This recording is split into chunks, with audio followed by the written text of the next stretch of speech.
Cuando tenga la tierra, sembraré las palabras que mi padre, Martín Fierro, puso al viento.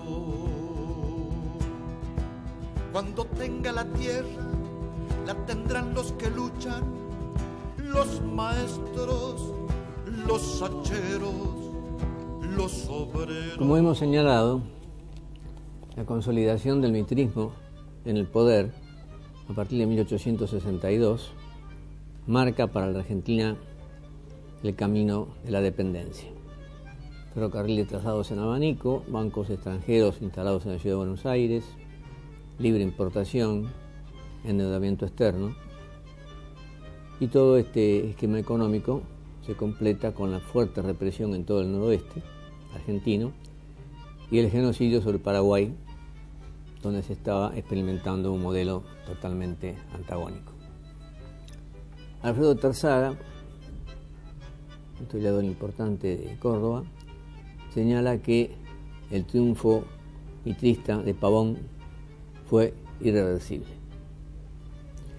Sin embargo, cuando Mitre termina su periodo presidencial, no puede imponer al sucesor que él quiere, que era Rufino de Elizalde. Se encuentra con que desde el ejército surge la candidatura de Sarmiento, con fuerzas tal que él tiene que aceptarla. Con respecto a Sarmiento hemos señalado, ya al pasar, algunas de sus terribles frases con respecto a los gauchos y a lo popular, ¿no es cierto? Sin embargo, a pesar de que como ideólogo es el creador de la concesión de filiación o barbarie, Sarmiento en su presidencia no es la oligarquía en el poder. Sarmiento gobierna con la hostilidad permanente del diario La Nación y lleva a cabo proyectos que al mitrismo le molestan excesivamente. Por ejemplo, el que conocía de minería trata de impulsar la minería, que no entra en el esquema semicolonial de la División Internacional del Trabajo con Gran Bretaña que impulsaba el mitrismo, y lleva adelante el ferrocarril de Córdoba a Tucumán, que tampoco entra dentro de este esquema, da recursos a las provincias del interior, esto de que soy porteño en las provincias y provinciano en Buenos Aires lo pone en práctica, intenta algún tipo de colonización agraria, como la que hace en Chivilcoy, un poco tomado de su experiencia en Estados Unidos, cuando ve la importancia del pequeño propietario agrícola, del farmer, ¿no? Y después por allí Sarmiento llega a decir que la clase alta nuestra es una aristocracia con olor a bosta. Es decir, hay una serie de aspectos en esta presidencia de Sarmiento que no permiten simplificar las cosas. Es decir, Sarmiento no era Mitre, y cuando termina su periodo, y Sarmiento, como todos los presidentes de aquella época, quiere imponer su sucesor a través del fraude, por supuesto, impulsa a Nicolás Avellaneda, que había sido su ministro de Educación, que había hecho una obra muy importante, que era mérito de Avellaneda y mérito también de Sarmiento desde el punto de vista de construcción de escuelas en todo el interior. Y frente a esto, el mitrismo se insurrecciona, en 1874. Se levanta Mitre en la provincia de Buenos Aires y el hombre de Mitre en Cuyo, que es el general Arredondo. Y se produce allí una lucha armada, donde el coronel Arias, en La Verde, derrota a Mitre, que tenía más o menos una cantidad de hombres 5 veces más de lo que tenía Arias, pero que es derrotado. Y el joven coronel Roca es enviado por Sarmiento a Cuyo. En el camino recibe apoyo de muchos voluntarios que no quieren que el mitrismo vuelva a prevalecer, y Roca derrota en Santa Rosa a Arredondo. Santa Rosa, que lo va a convertir en una figura importante a este militar, que después va a intervenir, como sabemos, en la campaña al desierto. Nos encontramos así entonces con que en 1874, a través de la Fuerza Armada, Sarmiento hace respetar su decisión de colocar a Avellaneda en el poder, y Avellaneda, curiosamente, llega al poder en 1874 en un momento en que el mitrismo está insurreccionado, y termina su periodo en 1880 también con una insurrección del mitrismo contra el gobierno. y se comentaba a veces que Avellaneda llega como un hombre de letras, un hombre que tenía afición por la literatura, que había escrito un libro sobre tierras públicas, que era un político, pero que termina en el 80 con un revólver al cinto. El gobierno de Avellaneda tiene algunas características contradictorias, porque Avellaneda tenía cierta tendencia a la conciliación, pero tampoco es la oligarquía en el poder, por lo que decimos del enfrentamiento con los sectores mitristas. Y por otra parte hay dos hechos importantes por el gobierno de Avellaneda que evidencian que allí se movían fuerzas nacionales que trataban de contrarrestar ese camino hacia la Argentina dependiente. Uno de estos hechos se produce cuando el Banco de Londres y América del Sur, que se había instalado en 1862 en Buenos Aires, abre su sucursal en Rosario y comienza a realizar una política financiera para destruir al Banco Provincial de Santa Fe. Entonces el gobernador de Santa Fe lo cierra a sucursal del Banco de Londres y lo detiene al gerente. Frente a lo cual hay una reclamación extranjera, diplomática, de los ingleses, y el asesor de los ingleses del Banco de Londres es el doctor Manuel Quintana, que después sería presidente en 1904, lo cual es muy simbólico de cómo vamos a estar en 1904. Quintana, que hace llevar una cañonera, Bacon, por el Paraná, hasta frente a Rosario y amenaza con atacar Rosario si no se reabre la sucursal del banco. El gobernador Servando Bayo juega una posición muy nacional con el apoyo del presidente Avellaneda y finalmente el conflicto se resuelve diplomáticamente, pero se le quita al Banco de Londres la capacidad de emitir dinero que tenía en el momento de su fundación. Otro hecho importante bajo el gobierno de Avellaneda es la discusión que se produce en el Congreso entre proteccionistas, partidarios de la industrialización del país y libre importadores. De los libre importadores se encuentra Norberto Lardiestra, un hombre estrechamente ligado a los intereses ingleses. Entre los proteccionistas, que levantan la necesidad de poner barreras aduaneras para defender la producción local, está Vicente Fidel López y Carlos Pellegrini. Carlos Pellegrini, que habitualmente simplificando las cosas, se lo considera un conservador más por haber fundado el Jockey Club, es el primero en sostener que si la Argentina sigue este camino de no tener industrias, su destino es ser la granja con respecto a la fábrica inglesa.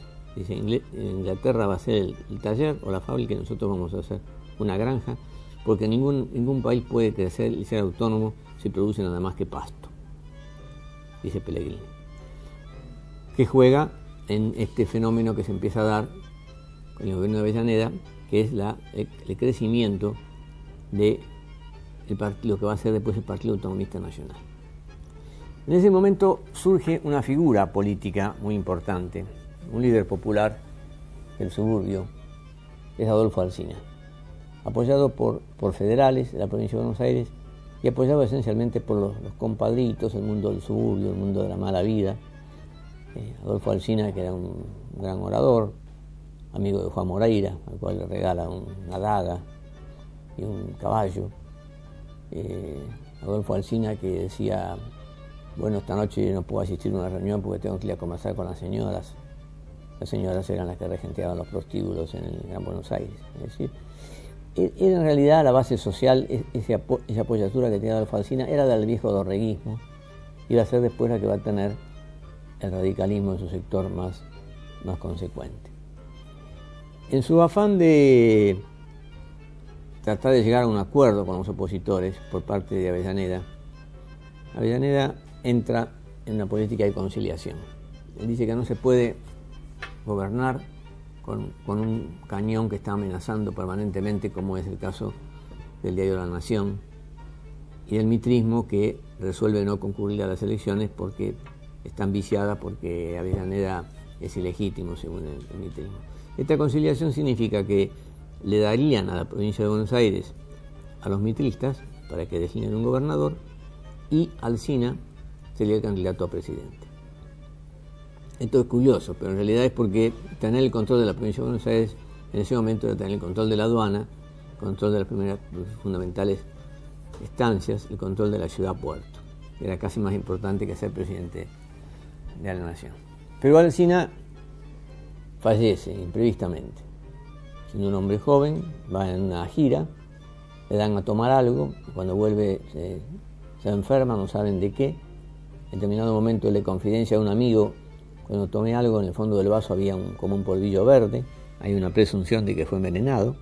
De cualquier manera, las exequias de Alsina provocan una gran congoja popular y queda un vacío político. 1877 estamos hablando. Vacío político que lo va a cubrir este coronel Roca, que ya pronto es general, que viene de haber batido al mitrismo de Arredondo en Santa Rosa. Pero que curiosamente va a ser el hombre que va a conducir la llamada campaña del desierto, es decir, el ataque a los pueblos originarios, que se realiza en 1879 y años siguientes. Entonces esto nos obliga a hacer algunas reflexiones sobre esta cuestión de la sociedad blanca y mestiza, porque en gran parte del país había habido un cruzamiento, había mestizos, y los pueblos los territorios libres, donde las comunidades aborígenes resistían la presión de la sociedad blanca. Y sobre esto hay todavía una polémica abierta. Hay quienes consideran que de lo que se trata es de un genocidio donde la sociedad blanca exterminó a los pueblos originarios, que ese genocidio empezó con la conquista española y siguió con esta campaña al desierto.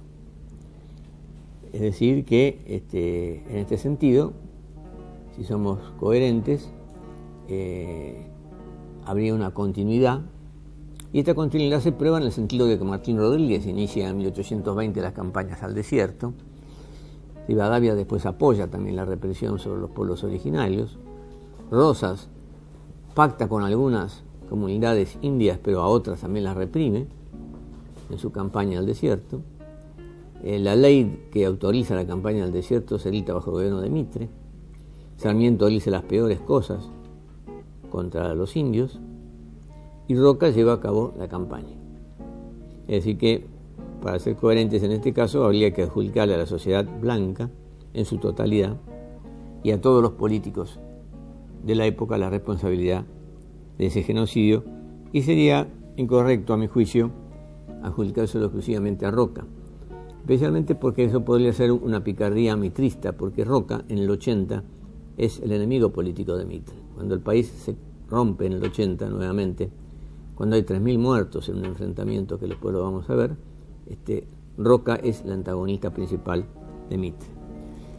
Entonces sería toda la sociedad blanca. Otra posición es la de una posición que surge más bien en los últimos años, no surge en aquella época, que es la que sostiene, lo que es correcto, es decir, los pueblos originarios eran seres humanos con iguales derechos que los blancos y debían ser integrados civilizadamente a la sociedad, o en todo caso debían ser reconocidos como naciones distintas y darles autonomía.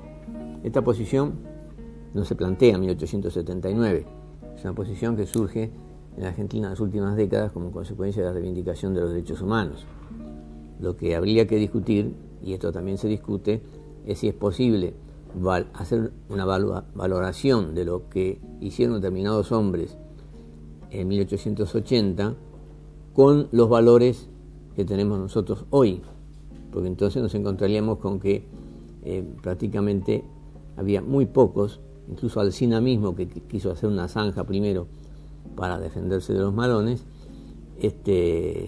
también llega a reprimir.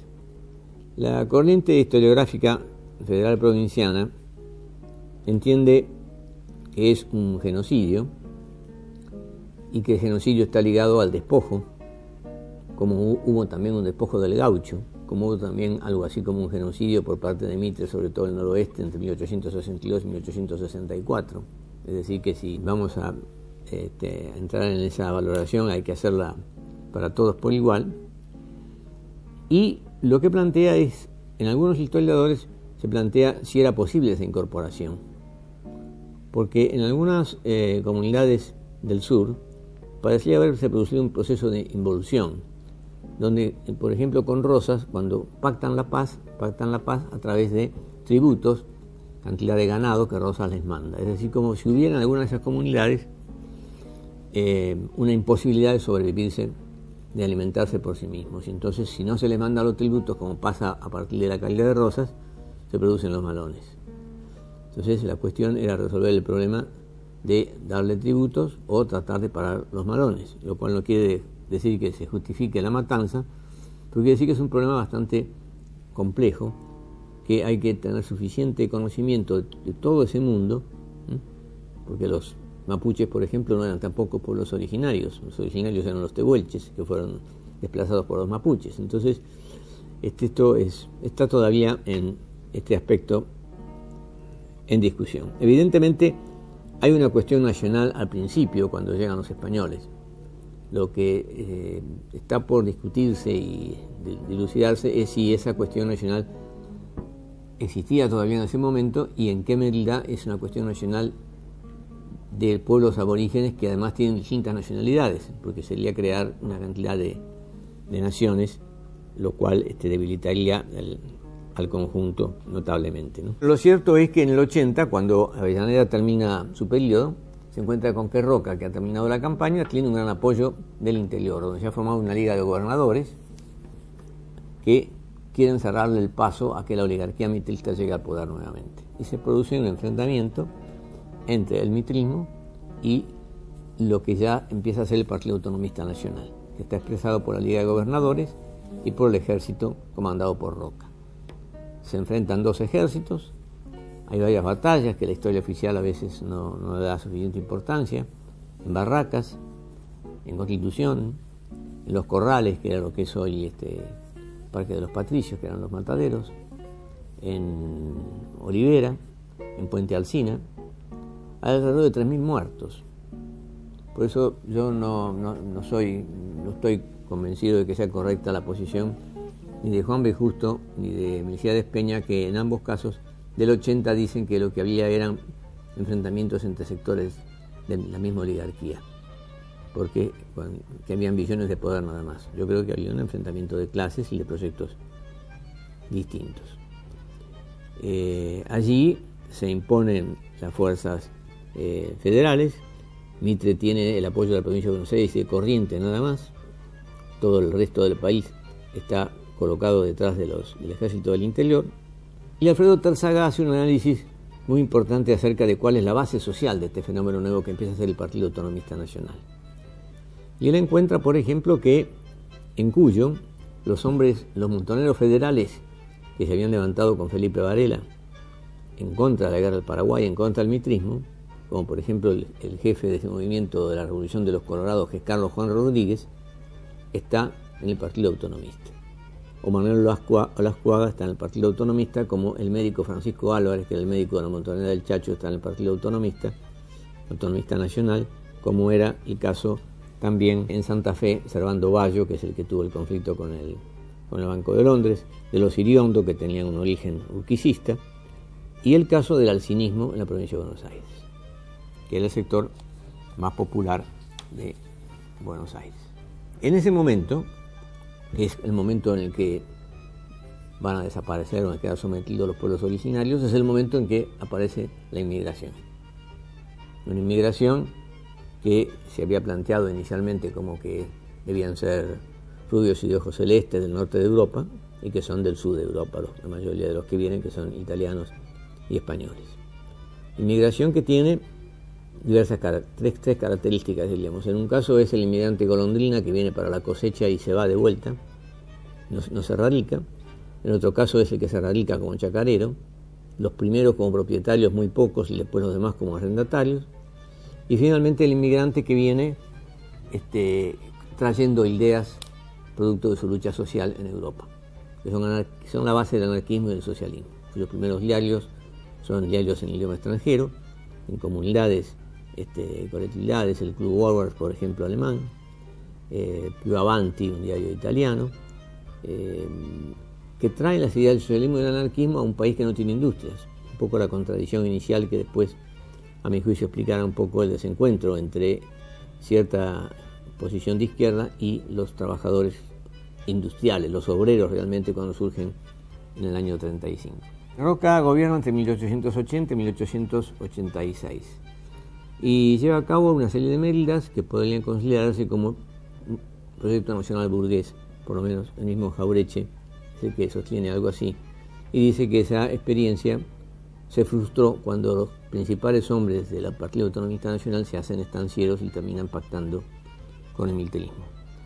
Pero sería bueno recordar algunos de estas medidas que se toman, por ejemplo, la unificación de la moneda. Hasta el 80 había diversas monedas que circulaban en el país. La federalización de la ciudad de Buenos Aires, con la distribución de los recursos de aduanas para todo el país. El registro civil, porque antes se declaraban los nacimientos en las comunidades religiosas.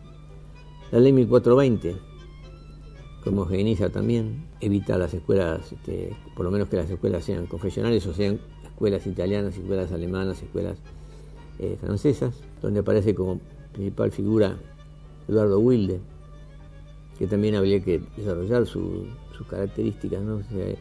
Se lo toma como un frívolo, un escéptico, y por ejemplo tiene un artículo que se llama Los descamisados, y Wilde dice: nosotros somos los descamisados, porque alguien nos robó la camisa, los mitristas nos robaron la camisa. Wilde también, gran defensor de la industria. Se dicta un código de minería, hay crecimiento industrial en el interior, los empréstitos durante la mayor parte del gobierno de Roca son con capitales franceses, y al final, en el último año, con capitales ingleses, y se reincorporan a la actividad política muchos hombres del viejo federalismo, como Bernardo de Irigoyen, Benjamín Victorica, José Hernández, Olegario Andrade, que eran federales del interior, o federales antirrocistas, diríamos, ¿no? Y una fuerte oposición del mitrismo, y se realiza asimismo la reivindicación de Alberti. El Partido Autonomista Nacional empieza a declinar con el gobierno de Juárez Celman. Roca cede el gobierno, impone a su sucesor, a su cuñado Juárez Celman, en 1886, que, tomado por las posiciones liberales que dominan en Europa, hace privatizaciones, vende tierras públicas, agrava la dependencia, y con respecto a eso se produce la insurrección de julio de 1890 bajo la bandera de la Unión Cívica. La Unión Cívica es una alianza entre sectores mitristas y los sectores hijos de la inmigración que empiezan a hacer política.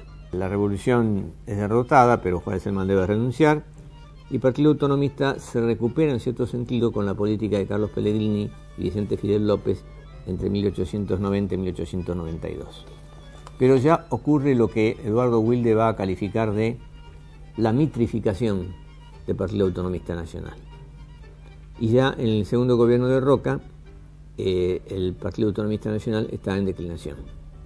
En ese gobierno lo peor que se produce es la ley de residencia, la ley 4144, de expulsión de extranjeros, socialistas o anarquistas, y hay sin embargo algunas cosas rescatables, como por ejemplo la doctrina Drago, por lo cual la Argentina se pronuncia en contra de la aplicación de medidas de fuerza por parte de los países a los países que no paguen deuda externa, o el Código de Trabajo, con toda la información dada por Vidal de Macé, que es encargado por el gobierno de estudiar el tema.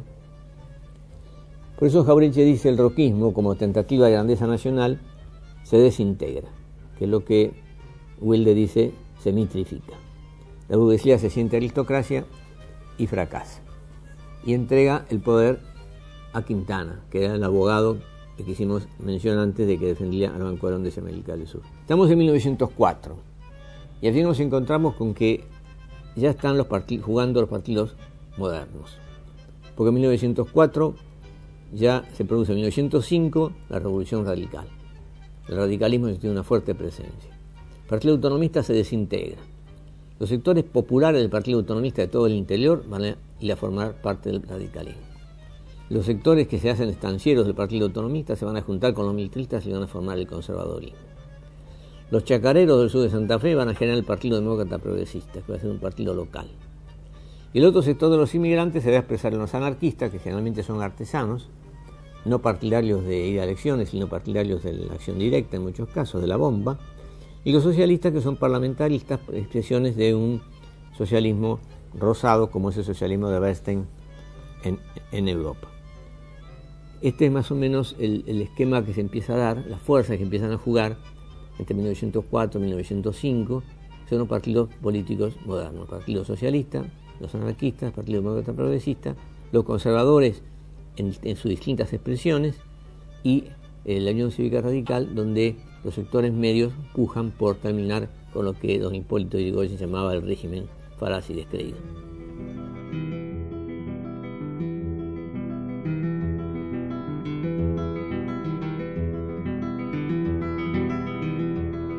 Yo pregunto a los presentes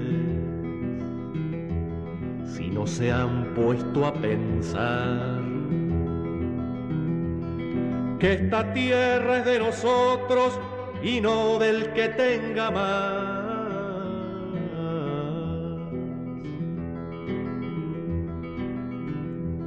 Yo pregunto si en la tierra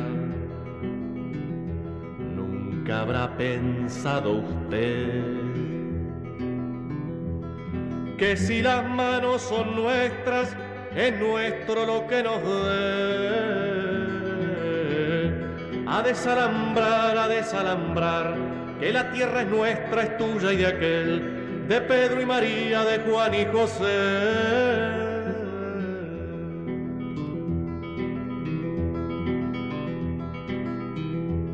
Si molesto con mi canto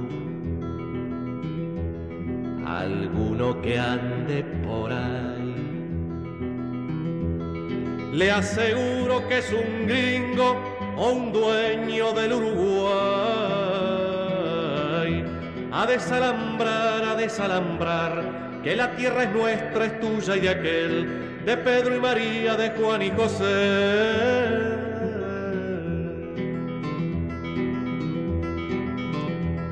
Yo pregunto a los presentes si no se han puesto a pensar que esta tierra es de nosotros y no del que tenga más.